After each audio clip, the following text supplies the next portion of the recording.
Olá, turma! Sejam bem-vindas e bem-vindos de volta à disciplina IF 036, Laboratório de Física 1. Estamos na unidade 1 e eu sou o professor Hélio Molizani. Nesta aula 4 da atividade 3, falaremos sobre a função horária dos espaços obtida com o software Tracker e também sobre a propagação de incerteza para a aceleração. Retomando aqui o exemplo das aulas anteriores, nosso objetivo é determinar a função horária dos espaços e também a aceleração do personagem Hélio que desce por um plano inclinado. E na aula passada nós vimos como fazer isso com o software Tracker. Então vocês já aprenderam a mexer no software Tracker. Aqui o que a gente vai fazer é trazer então os resultados para a gente entender e analisar a função horária obtida. Então este foi o movimento do carrinho descendo pela rampa. Percebemos que a análise por um vídeo do YouTube, por exemplo, é muito ruim porque ela é muito imprecisa. Agora o software Tracker vai nos dar ponto a ponto essas medidas, como vamos ver no próximo slide. Aqui nós temos uma imagem da tela do software Tracker, onde ao lado esquerdo temos o movimento que foi analisado, fazendo a marcação dos pontos, como vocês viram na aula passada. E também aqui ao lado direito o gráfico plotado e a tabela que foi construída automaticamente conforme marcamos os tempos. O que nos interessa então é analisar esse gráfico e verificar a função horária que nós obtivemos para este movimento. Se você se esqueceu como utiliza o software Tracker para fazer a análise dos vídeos, lembre-se que eu deixei um tutorial de uso do Tracker em arquivo PDF e está disponível lá no material de apoio ao curso. O vídeo tutorial que também fizemos na aula passada e que está disponível no Moodle, também está disponível no meu canal do YouTube. Em aulas anteriores, mostrei para vocês como realizar e resolver essa atividade experimental por um método 1, usando planilhas Google e o Excel. Hoje, faremos isso por um segundo método, que é utilizando o Tracker. E esse é o método que eu gostaria que vocês realizassem, a atividade experimental 3. Relembrando algumas coisas importantes, a régua que aparece no vídeo tem 100 centímetros, mais ou menos 0,05 centímetros, e também os intervalos em destaque distam entre si 10 mais ou menos 0,05 centímetros. O cronômetro que aparece no Tracker, ele tem a incerteza de 0,02 segundos. Aqui eu trago para vocês algumas informações da aula passada, quando fizemos a análise desse movimento utilizando o Tracker. O gráfico produzido pode ser visto aqui e lembrem-se que quando vocês clicam em analisar, aparece aqui informações da equação que vocês vão utilizar. Para esse exemplo, percebemos que o movimento é retilíneo uniformemente variado, portanto a equação é do tipo parabólica. E a equação que aparece no Tracker está descrita aqui, do tipo x_at² mais b vezes t mais c, e os parâmetros também aparecem aqui, a, b e c, os coeficientes, aparecem aqui ao lado direito. Neste slide, eu reuni os dados que foram obtidos no Tracker. Lembrando, os coeficientes que eu mostrei no slide anterior são o A, que é 7,93 mais ou menos 0,05 EA1. Puxa, mas lembra que eu falei na aula passada? O que é esse EA1? Na verdade é a base 10, né? É 10 elevado à primeira. Se fosse E2 seria 10 ao quadrado e por aí vai. Então, na hora de escrever o coeficiente A, não pode esquecer disso. É, na verdade, esse resultado vezes 10. Então, o A é 79,3 mais ou menos 0,5. O coeficiente B, por sua vez, é E a menos 1. Portanto, é 10 elevado a menos 1. Ou seja, ao invés de multiplicar por 10, a gente vai dividir por 10. Então, o coeficiente B é menos 0,9 mais ou menos 0,7. E o coeficiente C é menos 0,4 mais ou menos 0,2. Outras coisas importantes também para a gente relembrar. A função quadrática apresentada no Tracker é do tipo x igual a t ao quadrado mais b vezes t mais c. Ou Se a gente lembrar o que era a função horária dos espaços, é do tipo x em função de t é x0 mais v0 vezes t mais a sobre 2t ao quadrado. Importante algumas coisas aqui. Estamos nos referindo ao movimento no eixo x, que é por onde o carrinho caminha. O x0 é a posição inicial, o v0 é a velocidade inicial, e esse a sobre 2, eu até destaquei aqui ele como a minúsculo, é o a de aceleração. Não confunda com o coeficiente a. Portanto, a função horária dos espaços para esse experimento realizado pode ser escrito como x em função de t é igual a 79,3t ao quadrado menos 0,9t menos 0,4. Já falamos sobre isso, mas vale a pena relembrar o significado físico desses coeficientes. Como a função horária dos espaços para o movimento retilíneo uniformemente variado é do tipo S em função de t é S0 mais V0 vezes t mais A sobre 2t ao quadrado, e a função quadrática é do tipo ax quadrado mais bx mais c, com os coeficientes, então a aceleração pode ser escrita como 2 vezes o valor do coeficiente a. Lembrem-se que já fizemos isso na aula anterior. E o coeficiente b equivale à velocidade inicial e o coeficiente c à posição inicial. Portanto, os resultados obtidos são: a função horária dos espaços x em função de t é 79,3t ao quadrado menos 0,9t menos 0,4. Os coeficientes a igual a 79,3, b menos 0,9 e c menos 0,4. Assim, a aceleração é 2 vezes o valor do coeficiente a. É o dobro, então, de 79,3, que dá 158,6. Mas qual a unidade da aceleração? É centímetros por segundo ao quadrado. E aí vem a pergunta: qual a incerteza dessa medida? Como que nós podemos calcular? É isso que a gente vai ver agora. Nós já vimos as expressões tabeladas para propagação de incertezas. Temos aquela tabela de duas grandezas com soma ou subtração, assim como multiplicação e também divisão. E aí, então já temos essa forma de calcular a incerteza propagada. Se você não se lembra, retoma a aula 3 da atividade 2. E além dessa primeira tabela, nós também temos essa tabela para uma grandeza quando nós temos uma multiplicação, quando nós temos uma potência ou uma exponenciação. Essas fórmulas vão ser importantes para a gente calcular a incerteza propagada pela aceleração. Então vamos seguir agora para o cálculo da incerteza para a aceleração. Primeiro, vale a pena a gente retomar. O que é a aceleração?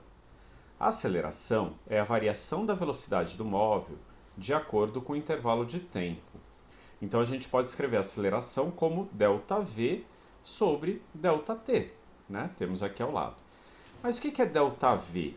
ΔV é a variação da velocidade, a velocidade final do móvel menos a velocidade inicial.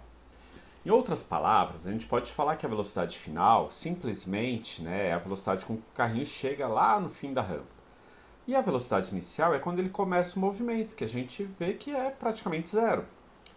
Então, o nosso ΔV, de certa forma, é a velocidade final menos a velocidade inicial, só que se a velocidade inicial é zero, basta a gente calcular aí a velocidade final. E por que isso é importante? Porque velocidade, nós vimos que é o quê? É ΔS sobre ΔT. Então, nesse caso específico, a gente pode falar que o ΔV é ΔS sobre ΔT e, portanto, a aceleração é ΔS sobre ΔT dividido por ΔT. Em outras palavras, a gente pode falar que é ΔS sobre ΔT ao quadrado. O que a gente está querendo mostrar aqui? Que para calcular a incerteza da aceleração, a gente vai ter que saber a incerteza do ΔS dividido pelo ΔT elevado ao quadrado. Então, nós temos subtração, temos divisão e temos potência. Tá, mas espera lá, antes da gente chegar nisso tudo, vamos pensar que a gente precisa ter o ΔS e o ΔT para o nosso movimento. E como que a gente faz isso? Volta lá no tracker e lembra que o tracker ele produziu duas tabelas para a gente? Ele mostrou uma tabela desde o momento zero, ou seja, do tempo inicial a zero, até o último ponto que nós marcamos, que foi o quadro aqui 38, a gente marcou 38 quadros para esse experimento específico, e o tempo final aqui que está em segundos é de 1,267 segundos. E as posições? A gente partiu da posição, a primeira marcação que a gente fez quando a gente traçou o eixo XY, a primeira marcação deu aqui em 0,115 centímetros. E a última marcação deu em 124,2 centímetros. Portanto, para a gente calcular o nosso ΔS e o nosso ΔT, a gente tem que pegar a posição final e a posição inicial e aí então aplicar a nossa fórmula. O ΔS vai ser o quê? Posição final menos posição inicial, ou seja, 124,2 menos 0,1. Nota que eu usei só uma casa decimal porque a posição final está só com uma casa decimal, aquele 115 não vai ser diferença, não vai fazer diferença na conta. Então o nosso ΔS é de 124,1 centímetro. E o ΔT é T menos o T inicial. Portanto, 1,267 segundos menos 0 segundo, que é 1,267 segundos. Então esse é o primeiro passo, a primeira coisa que vocês têm que fazer é perceber aí qual é o ΔS e qual é o ΔT que vocês utilizaram no experimento de vocês. Agora nós conseguimos prosseguir aí para o cálculo da incerteza da aceleração. Então, retomando, a aceleração é ΔS sobre ΔT quadrado. O primeiro incerteza que nós temos que calcular, então, é a incerteza do ΔS, porque é uma variação de posição, posição final menos posição inicial. Já fizemos isso na atividade experimental anterior. A incerteza para o ΔS é a raiz quadrada da incerteza da posição final menos a incerteza da posição inicial, cada uma delas elevada ao quadrado. Já anotei no começo da aula de hoje que a incerteza da régua que a gente utilizou é de 0,05 centímetros. Portanto, isso vai ser 0,05 ao quadrado mais 0,05 ao quadrado, tira a raiz, que vai dar aí o resultado de 0,07 centímetros. Essa é a incerteza para variação de posição. Lembra, pessoal, já fizemos isso na atividade experimental anterior, quando a gente ia calcular a velocidade média. A mesma coisa agora, o segundo passo, é calcular a incerteza da variação para o tempo. Também variação de tempo é tempo final menos tempo inicial. Então, a incerteza vai ser igual a raiz quadrada da incerteza do tempo final ao quadrado mais a incerteza do tempo inicial ao quadrado. Em outras palavras, isso aqui vai resultar em 0,03 segundos. Se você não lembra, retoma as aulas anteriores. Então, com isso, nós conseguimos seguir para o cálculo da incerteza para aceleração. Vamos relembrar, a aceleração então é do tipo ΔS sobre ΔT ao quadrado. O que nós já fizemos aqui? Já calculamos a incerteza para o ΔS, já calculamos a incerteza para o ΔT, só que esse ΔT aqui ele está ao quadrado, isso então é uma potência. E aí a incerteza para a variação de tempo ao quadrado, ou seja, para esse ΔT ao quadrado, a gente tem que utilizar a regrinha da potência. Vamos retomar aqui, qual que é a regra da potência? Se eu tenho uma potência P, ela é igual a A elevado a N. Então, a gente tem aqui que a incerteza da potência vai ser o expoente que a gente tem aqui, N, vezes o A elevado a N menos 1, vezes a incerteza da variável A. Então, vamos trazer isso para o nosso problema, né? Qual é a potência que a gente tem? É o ΔT ao quadrado. Então, a incerteza para o ΔT ao quadrado vai ser igual ao quê? A 2, por quê? Porque aqui é a nossa potência, quadrado, vezes o ΔT elevado a quem? Ao 2, que a gente tem aqui da potência, menos 1. Fecha aqui o módulo, quer dizer, esse resultado vai ser positivo, vezes a incerteza de quem? Do nosso A aqui, que é quem? É o nosso ΔT. Então, a incerteza do tempo, que nós já calculamos no passo anterior. Portanto, para esse exercício, para o nosso ΔT ao quadrado, a gente pode falar que a incerteza é 2 vezes o ΔT vezes a incerteza do ΔT. Como que isso vai ficar com resposta? A gente já tem alguns dados conhecidos. O ΔT que a gente marcou lá no começo é de 1,267 segundos. A incerteza para o tempo é de 0,03 segundos. Acabamos de calcular isso no slide anterior. Assim, a incerteza para o ΔT ao quadrado vai ser 2 vezes 1,267 em módulo, quer dizer, se fosse negativo ia ficar um número positivo, vezes 0,03. Isso vai dar aqui um valor aproximado de 0,076202, mas lembra, para a gente, como é uma incerteza, vale apenas aqui o nosso último resultado, o nosso número significativo, que é apenas aqui o primeiro algarismo significativo. Então, a gente pode arredondar esse valor aqui, isso vai ser 0,08. Como a gente está falando de tempo ao quadrado, é segundo ao quadrado, né, a unidade dessa incerteza. Então, achamos a incerteza para o t ao quadrado. Então, retornando. Calculamos aqui ΔS, a incerteza, ΔT, a incerteza e ΔT ao quadrado, a incerteza. Finalmente, seguimos com o cálculo da incerteza para a aceleração. Retomando que para esse caso em especial, a gente pode falar que a aceleração é o ΔS sobre ΔT ao quadrado. Então, relembrando a regra tabelada para divisão, nós temos a operação que se eu tenho um divisor aqui é A por B, e aí tem toda essa regra aqui para obter a incerteza propagada pela operação de divisão. Fizemos isso no experimento anterior, né? Então não vou retomar tudo isso agora, mas vou traduzir esse resultado para a nossa aceleração, trocando aqui A e B por ΔS e ΔT ao quadrado. Então, o que nós temos? Que a aceleração, a incerteza da aceleração pode ser calculada através da raiz quadrada de quem? 1 sobre, quem é o nosso B aqui? É o ΔT ao quadrado. Então, é 1 sobre ΔT ao quadrado, tudo isso elevado ao quadrado, vezes a incerteza do A. O A é quem está aqui na parte de cima da operação, que é o ΔS.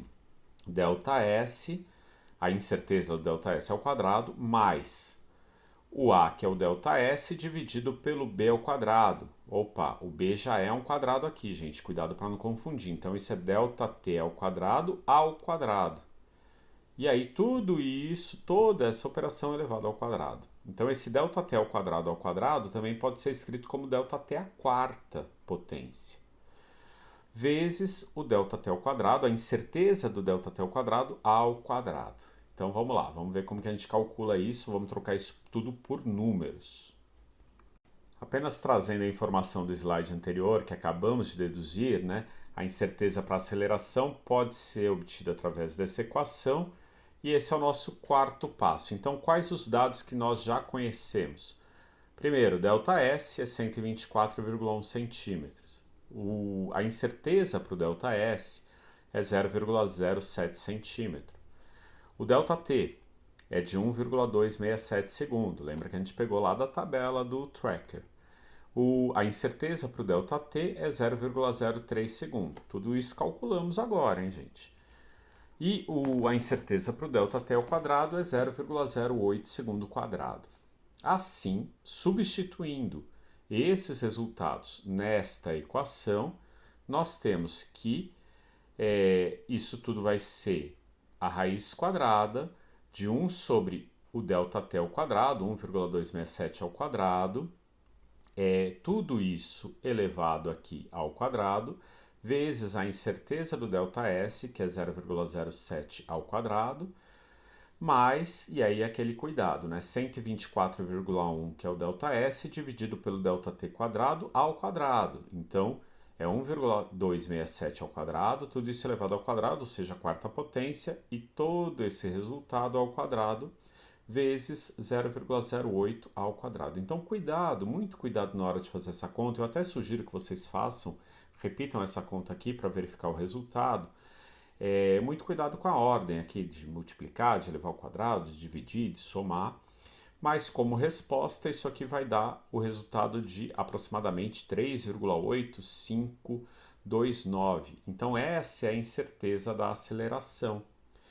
Portanto, arredondando isso para apenas um número significativo, porque não representa nada ter esses outros números de incerteza para além do número significativo, nós podemos dizer que a incerteza para a aceleração é de 4 centímetros por segundo ao quadrado. Então tá aí, esse é o cálculo para a incerteza da aceleração. Assim como fizemos na atividade anterior, será que essa incerteza ela está dentro de um valor aceitável? Porque lembra, ela tem que ser propagada. Então a gente pode analisar as incertezas relativas. Que medidas que nós temos e o que nós calculamos? Vamos começar então pela aceleração.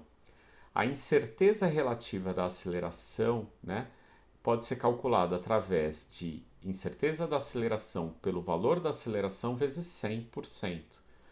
Ou seja, a incerteza da aceleração nós calculamos que é 4, a aceleração é de 158,6 vezes 100%. Isso aqui então vai dar 2,52%. Essa é uma incerteza relativa. O que mais que a gente tinha? A variação de espaço, que é o que a gente conseguiu medir, né? Lembra, a gente tinha a régua. A incerteza da variação de espaço pelo ΔS vezes 100% vai ser 0,07 dividido por 124,1, que vai dar 0,06%. Portanto, a gente já percebe aqui que a aceleração tem uma incerteza muito maior que a variação de espaço. Claro, porque ela foi propagada, essa incerteza é maior, porque ela usa, né, a aceleração é ΔS sobre ΔT ao quadrado. E quando a gente olhar o nosso cronômetro, né, que foi algo que a gente mediu diretamente, a incerteza do tempo dividido pelo intervalo de tempo é 0,03 dividido por 1,267.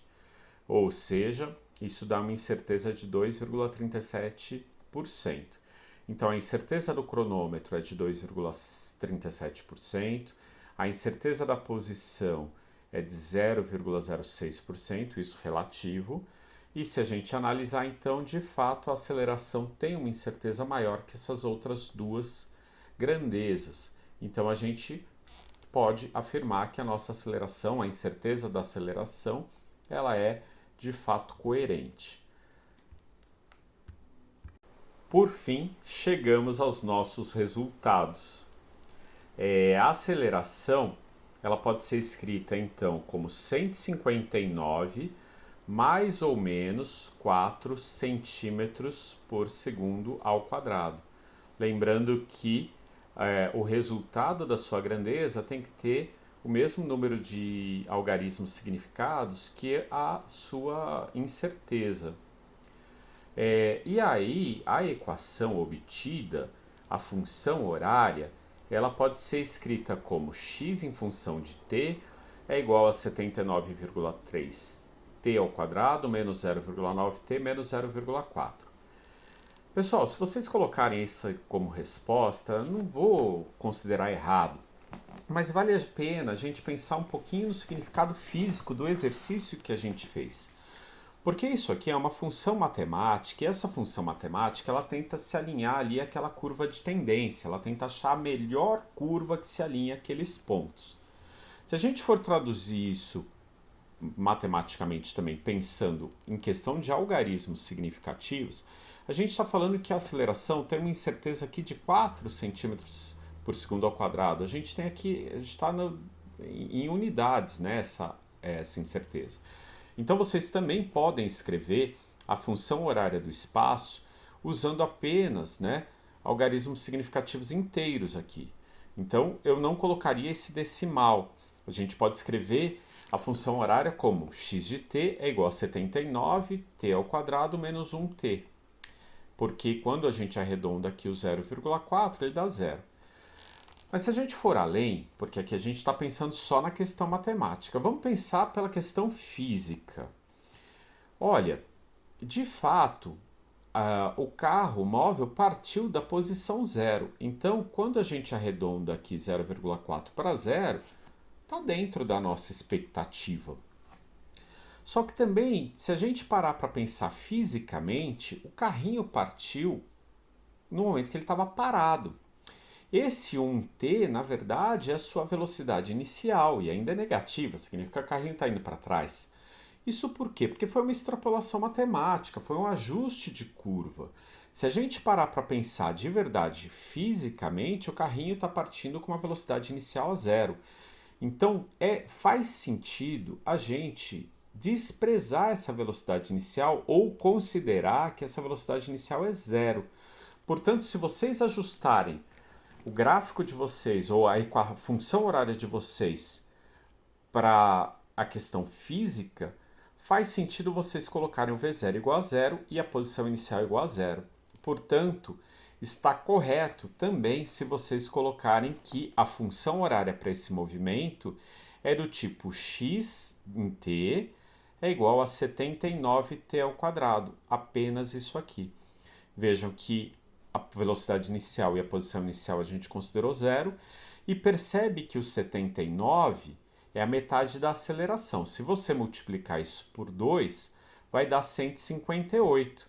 Ah, Hélio, mas você falou que era 159 mais ou menos 4. Mas exato, a incerteza está aqui para mais 4 ou para menos 4. O 158, quando você multiplica o 79 por 2, está dentro aqui do valor de incerteza. Então vocês também podem considerar como correto essa função horária apenas como x em função de t é igual a 79t ao quadrado. Mas como eu falei para vocês, não vou considerar errado quem colocar a função toda aqui. Mas vale a pena sempre a gente pensar no significado físico, tá bom? E assim chegamos ao final de mais uma aula. Hoje utilizamos o software Tracker para analisar movimentos. Vimos de forma prática como determinar a função horária do movimento do personagem Hélio que desce com o carrinho por um plano inclinado. Isso caracteriza o movimento retilíneo uniformemente variado. Se vocês ainda têm dúvidas sobre como utilizar o tracker, lembrem-se do tutorial que preparei para vocês. O arquivo está em PDF no material de apoio à disciplina. Ao aprender a manipular o tracker, vocês perceberão que será muito mais fácil e muito mais preciso analisar experimentos de física. Também vimos como calcular a incerteza para a aceleração, algo que vocês precisarão fazer na atividade experimental número 3. Bons estudos e até a próxima aula.